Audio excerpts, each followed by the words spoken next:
Kaixo, Maider Alberen naiz, eta Kanzillera Jala Gregorio Marañongo ikaslea naiz, eta nola egingo dugun garaiko orrazketa bat azalduko dizuet.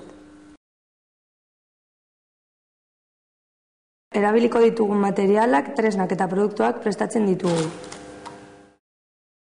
Manikia, eskuilak, orrazkiak, urkilak, krepea, laka, iztiragailua, kurrikatxoak eta apaingarriak. Manikia prestatzen dugu orrazkera egiteko behar diren zatidurak eginez.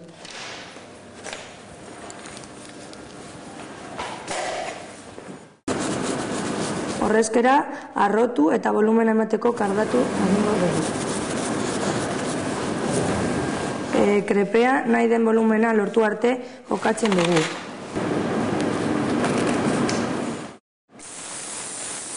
Krepea kardatutako hilearekin estaltzen dugu eta marrusketatu egiten dugu.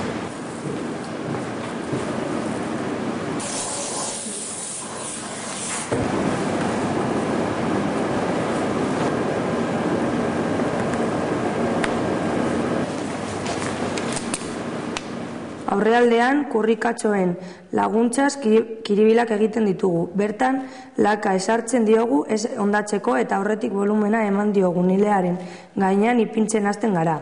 Klip eta mototzesko urkilekin josten dugu. Hilea marrusketatu kiribilak egin eta hilea eusteko unean laka erabiltzen dugu.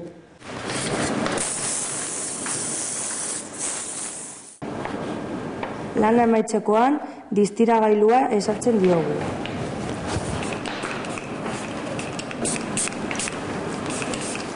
Lan amaitu dugu, apaingarriak eta osagarriak gehitzea besterik ez zaigu falta.